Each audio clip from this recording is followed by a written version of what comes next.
दोस्तों नमस्ते, मैं सुशील कुलकर्णी। आप देख रहे हैं एनालाइजर न्यूज हिंदी। परली में क्या हो रहा है? महाराष्ट्र के बीड जिले में परली, जो प्रभु वैद्यनाथ की भूमि है, उस भूमि पर क्या हो रहा है?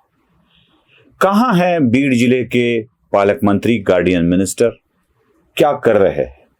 क्या उनकी परली में उनके अलावा किसी और की चलती है? सबसे पहले तो मेरे मन में एक सवाल आता है, कहां है धनंजय मुंडे? वास्तविकता यह है कि धनंजय मुंडे विरासत संभाल रहे हैं गोपीनाथ मुंडे की। गोपीनाथ मुंडे एक ऐसे नेता थे जिनके पद पर होने या न होने का परली पर कोई असर नहीं पड़ता था। वास्तविकता में बीड जिला एवं परली में गोपीनाथ मुंडे की चलती थी। गोपीनाथ मुंडे के अलावा कोई और किसी का दबदबा नहीं था। धनंजय मुंडे अगर उनकी विरासत संभाल रहे हैं तो वो कहां है?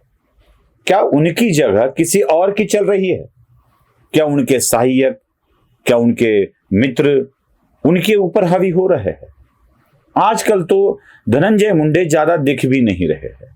ऐसे कहा जाता है कि धनंजय मुंडे के भाषणों में प्रमोद महाजन की छवि दिखाई देती है, कॉपी।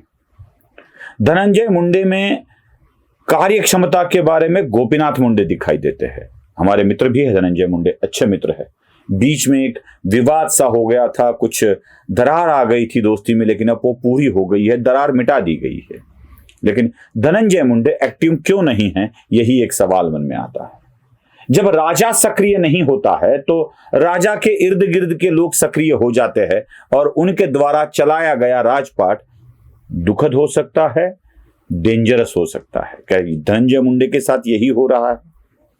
मैं आपको एक छोटा सा वीडियो दिखाना चाहता हूं।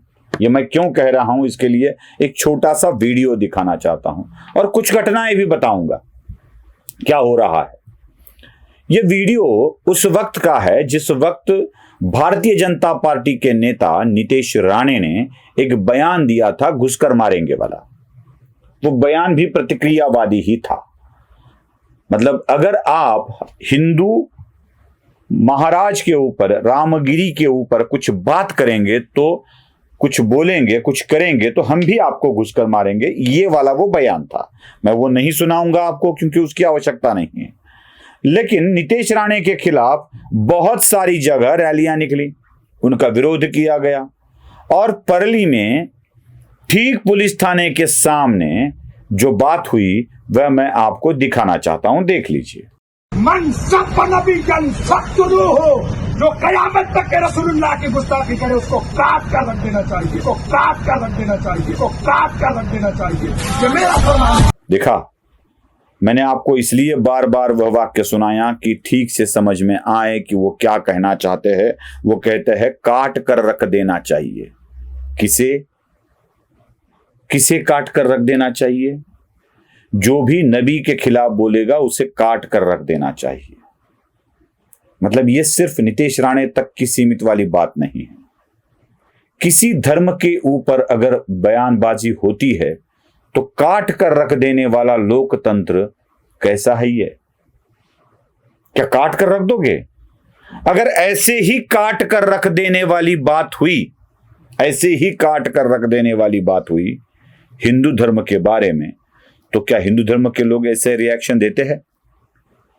न जाने राम के बारे में, सीता के बारे में, भगवान कृष्ण के बारे में या महान विभूतियों के बारे में न जाने कितनी कितनी बातें कही गई। क्या सबको काट डालने की बात की गई? लेकिन यह है कि काट डालने की बात करते हैं।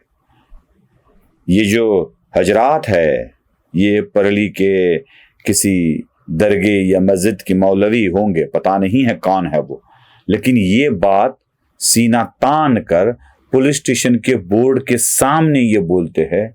क्या इनके ऊपर कोई कार्रवाई होती है? नहीं ना। क्यों नहीं होती है? क्यों रोक दिया जाता है पुलिस को ऐसे काटने वाली, मारने वाली भाषा बोलने पर भी? मुझे आशंका इस बात की है कि धनंजय मुंडे परली को नहीं चला रहे हैं। उनकी जगह कोई और है जो ऐसी स्थिति में अलग ही मामले दर्ज करवाता है पुलिस थाने में। ऐसा ही एक मामला दर्ज हुआ था धनंजय मुंडे के सहकारी द्वारा ही दर्ज हुआ था। याद होगा आपको, परली में एक ब्राह्मण ऐक्य परिषद हुई थी और जिसमें केतकी चितड़े के बयान के ऊपर ऐसा ही एक मामला दर्ज हुआ था। ऐक्य परिषद आयोजित करने वाले धनंजय मुंडे की ही सहकारी के खिलाफ गुनाह दर्ज हुआ था। जमानत लेनी पड़ी, फिर बी समरी हुई, सी समरी हुई, वो केस रफा दफा हो गई, वो बात अलग है। लेकिन धनंजय मुंडे के समर्थकों को ही तकलीफ में लाकर देने वाला कौन है जो धनंजय मुंडे को ही बदनाम कर रहा है? ये धनंजय मुंडे को देखना होगा, इसके बारे में जरूर सोचना होगा। अगर ऐसा नहीं हुआ तो याद रखिएगा, आप ही बोलते थे गोपीनाथ मुंडे अपने लोगों की नहीं सुन रहे हैं, इसलिए मैं उनसे अलग हो गया। धनंजय मुंडे अगर उनके इर्द गिर्द के लोगों की ना सुनकर किसी एक व्यक्ति की सुनने लगे तो क्या होगा? और देवेंद्र फडणवीस जी, आपके गृह मंत्री के कार्यकाल में अगर ऐसी बातें होती है, इस तरह की बातें फैलाई जाती है, तो आपको ही विचार करना चाहिए, क्या इसको सहना है या इनकी बातों को कम करना है। नमस्ते।